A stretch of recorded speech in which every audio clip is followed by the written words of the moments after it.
ketika perempuan itu udah mempunyai kesempatan yang sama dan equal dengan laki-laki. Karena kalau misalkan zaman dulu kan kita tahu lah ya, wanita tuh punya semacam ekspektasi dari orang-orang yang berbeda dengan yang sekarang. Kalau zaman dulu kan cewek ngapain kerja, cewek harus nikah cepet, cewek harus punya anak, harus masak di rumah, bla bla bla bla bla gitu loh. Itu tuh sekarang sudah lumayan terhapus kan. Oke, kalau kebebasan buat aku sendiri itu adalah ketika kita tuh bisa mempunyai lebih banyak choices kali ya hitungannya. Kalau misalkan dulu choices yang kita punya itu jauh lebih dikit, sekarang ini kesempatan-kesempatan atau enggak pilihan-pilihan hidup yang bisa kita dapetin tuh lebih banyak. Tapi again ya, in every action there is always a consequences. Jadi kalau misalkan kita punya kebebasan bukan berarti kalau kita itu bisa seenaknya aja mempergunakan kebebasan kita.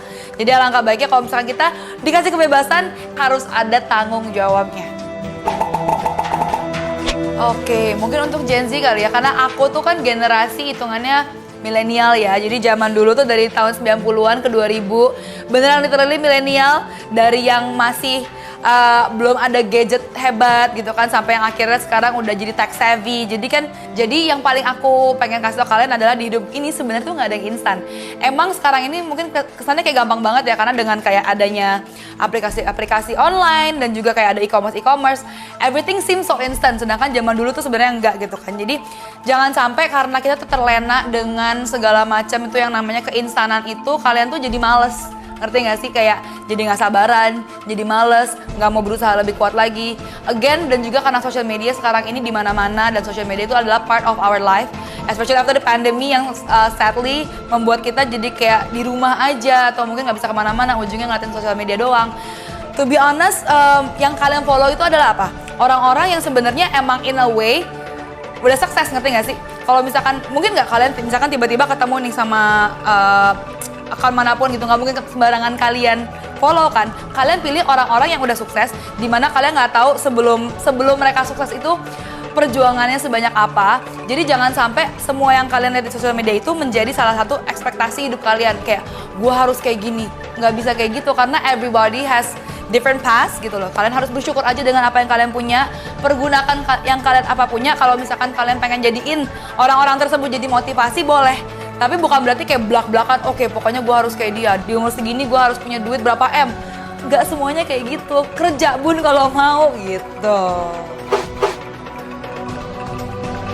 Oke, mental health ini juga again sesuatu yang sangat penting ya. Karena kan mungkin kalau zaman dulu orang masih anggapnya tabu. Orang pergi ke psikolog disangkanya orang gila gitu kan. Padahal sebenarnya kan sama kayak kita punya badan aja ya, kalau misalkan dipakai terus itu pasti kan capek, kita butuh tidur. Otak dan mental health kita juga sama gitu loh. Jadi kalau misalkan setiap hari diperes aja, itu ada one day harus di-recharge kembali gitu loh. Dan kalau misalkan yang namanya mental health, emang kadang-kadang orang tuh pada dasarnya nggak pengen kelihatan lemah, itu udah pasti.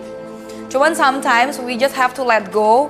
Kita harus open ourselves dan terima kenyataan aja kalau sometimes like it's okay not to be okay, ngerti gak sih? We don't have to be perfect every time gitu loh. Boleh kok kamu mau whine, kamu mau kayak mau marah-marah, kamu pengen nangis, luapkan aja karena itu sehat.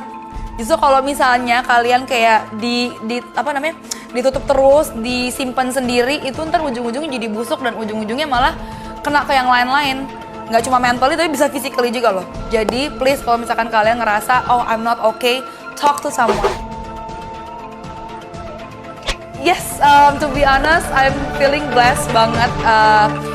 Dari dulu sampai sekarang mungkin aku juga sering diajarin untuk bersyukur gitu kan ya. Karena again ketika kalian lower your expectation, kalau misalkan dari aku sendiri dari dulu kayak selalu set my expectation ya seadanya aja. Ketika kalian ngerasa kayak oh gue udah mencapai sesuatu, feeling blessed juga, gratefulnya lebih berasa, segala macamnya juga lebih berasa, dan I'm surrounded by people who love me and support me.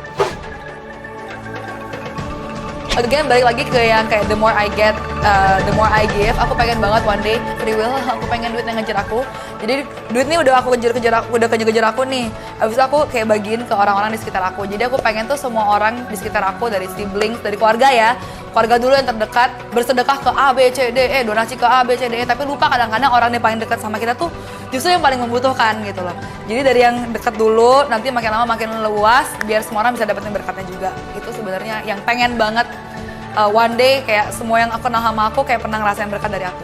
Selamat Hari Kartini untuk semua perempuan di Indonesia. Just be yourself, always be grateful. Remember, semuanya itu akan indah pada waktunya.